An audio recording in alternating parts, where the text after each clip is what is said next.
what I find a bit strange in this story is that I don't imagine someone being so distracted by this movement. So I see the meaning of it, but... You see, if you're a regular passenger in a car, you may not notice windscreen wiper. You're just a passenger, like most people.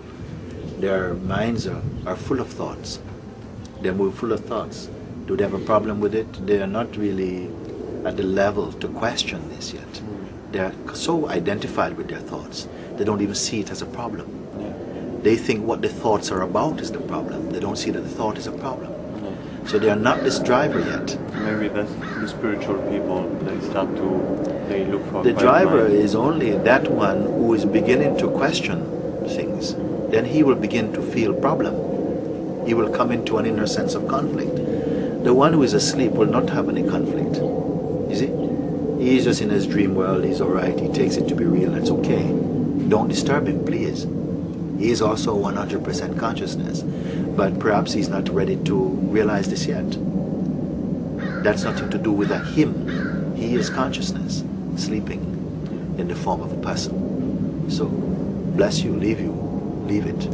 But to the one who says, why is it that I cannot realize what I am and stay there? This one is waking up, he's yawning. He's waking up, he wants to find out. What makes me want to go back to sleep every time?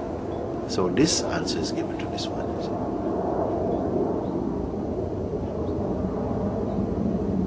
And also by the road, the road gives this idea like the Tao of the way, what you have to follow. But the self is not like that, or is it?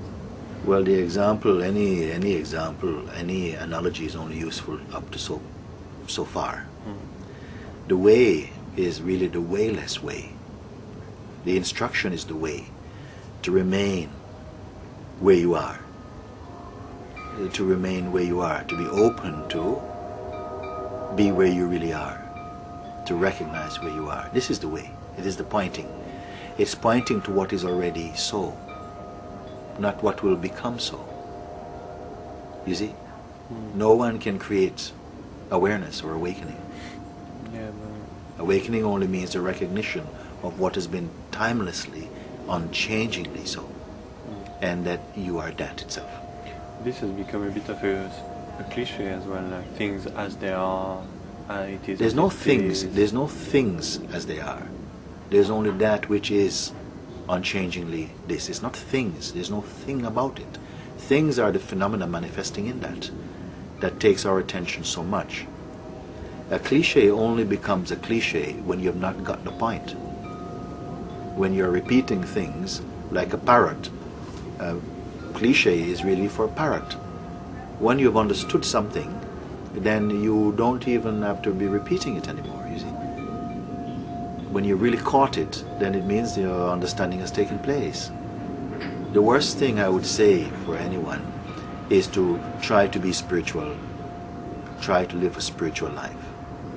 This, I think, is a waste of time. Spirituality is only to discover who you are.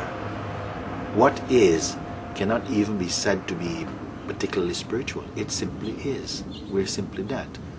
Terms like spirituality has created, the mind has become contorted, distorted with such terminology like monumental ideas of spirituality. And the worst thing and most irritating thing is to find someone who is trying to be spiritual. Spirituality only means to search for and to discover what is, who you are. That does not have to take your whole lifetime. That would be an indulgence unnecessary, unless you want to play the game of a seeker. If you are one who is searching, if you are hungry, I tell you go in the kitchen, look for some food. And you will tell me 2 weeks later, I cannot find I go look at where you're looking in the kitchen. I see you're looking at the paintings, you're looking how beautiful the cups are, you're feeling, washing your face, and you say you're hungry, then I don't know what to say to you. If you want food, eat.